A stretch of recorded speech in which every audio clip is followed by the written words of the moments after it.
What's up, guys? It's Patrick here with Lost Inferno Games, and we're answering the age-old question: what is the best beginner game development PC that you can buy? And the reason I'm so confident in this is because you probably want a PC that, if someone were to buy your game tomorrow, you'd know how it would run on their system. And that's the logic that we're applying with finding the right PC specs, especially for beginners, is you want to at least match or be just a little bit above as far as processing power of the average gamer. And that's what we're going to look at today. So we're going to figure out, do we need this crazy water-cooled, RGB-filled computer, or can we just run on the computer that we have at home? We have computers, we have food and computers at home. So what we're going to do is we're going to look at Steam. We're looking at the Steam hardware survey. And what's great about that is a bunch of gamers allow Steam to collect information about their hardware and let everyone know, developers and users alike, whoever wants to know this information, of what exactly is the average gamer running, what's their processing power, what's their CPU, what's their video card, what's their graphic unit. So when we look at, and so why do we trust the Steam hardware survey, or why are we going to let that guide what's the best PC today in 2022? And the reason is because they have a boatload of users. They had over 25 million concurrent users in 2021 in September. Crazy number of people all running Steam. And in 2014, they held 70% of the PC gaming market. Like, they had massive market share, and I'm sure it's lower now with Epic Games and Origin. Like, maybe some people just stick to those, but Steam's just it's the big boy in PC gaming. And since we want to probably build a game for PC gamers, or at least that's what we'll start at, how many people are running Mac and Linux that we need to worry about it? Very few. You would already assume that, being a gamer, gaming's on PC. So so instead of looking at the brands of processors, we're going to look at the number of core counts, like how many cores, how many CPU cores are in a processor. I think that's more helpful for us instead of getting in the Intel and AMD battle between processors. I think they're both pretty good these days. Like, if you get a modern Intel or Ryzen processor, you're probably in a pretty good boat.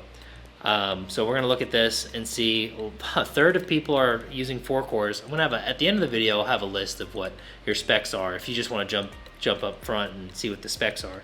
I'm just surprised a third of gamers are on 4 cores. I haven't had a 4 core in years.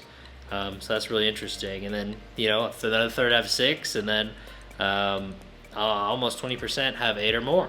So that's awesome. So probably 6 cores is good for you. How much RAM? Beginner, half the people have 16 gigs of RAM. We'll probably put that in the system, slap it in there. When it comes to the graphics card, this is where I think there's such a discrepancy between AMD and Nvidia graphics cards. I think it just has to be said. If you get a modern day AMD or an Nvidia card, and Intel's coming out this year with their own cards, I'm not sure about theirs. Hopefully they're great. There's such a big difference. We'll probably go with Nvidia, even though I'm sure AMD is fine. Again, we want a beginner game dev PC wants to be able to emulate a player. Someone bought your game today or tomorrow, you know exactly how it would run. Then we're looking at the Nvidia GPU. Like, what are we looking at? What are people running with Nvidia? I think the ones of note are the 10 series, 16 series, 20 series, and 30 series. What you'll find is a big chunk of them are on the older 10 series and 16 series video cards, and they're good cards and will last just fine. But we'll probably target 20 or 30 series just because they're newer. I know GPUs have been crazy in this past year and a half, but in 2022 the prices in April have come way down. So that'll probably inform our decision on what we're picking between a 20 series and a 30 series card. And then, how much VRAM do you want? Over 40% have less than 4 gigs. So if you're getting a 16 gig or 24 gig, 3090, that's a crazy test system when almost half of gamers still have 4 gig cards. So keep that in mind when you're picking. If you go for double 8 gigs, you're probably in a good spot, probably in a sweet spot. But again, a majority 6 to 8 gigs, and then the rest have 10 or more.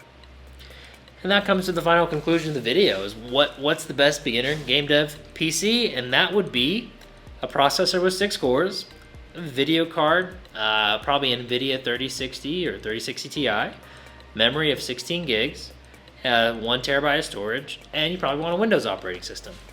As far as other stuff you could get into, that's, you could be more picky or specific, but that kind of narrows it down to a pretty. I mean, that's $1,000 computer, and and you could probably get it cheaper if you buy it off someone else, or you search eBay or find old gaming computers. I mean, that's not so bad. Are these PC suggestions? Does the Steam hardware survey shock you on what most gamers are running? Are you surprised it's not higher? Are you surprised it's not lower? I'd love to know your reaction in the comments below. What's fun about this is next week I'm building a computer exactly to these specs, and I'll be reporting on whether or not this is the ideal computer for beginner game dev. But since I already had different parts laying around from old builds, I'm going to put them all together and Frankenstein this build with a 3060 that I got last week. And so I'm going to put it together, and we're going to see how it performs and runs until the launch of my game, Lost Fox. You can find out more about my 2D platformer in the description below called Lost Fox. You can get that link. If you want to learn more about it, like and subscribe to the video. And I really appreciate you guys. Yeah, if you're looking forward to that video on me building the computer and running my tests on whether or not that is the perfect beginner game dev computer, again, feel free to subscribe. I thank you so much for watching, and I'll see you in the next one. Bye-bye.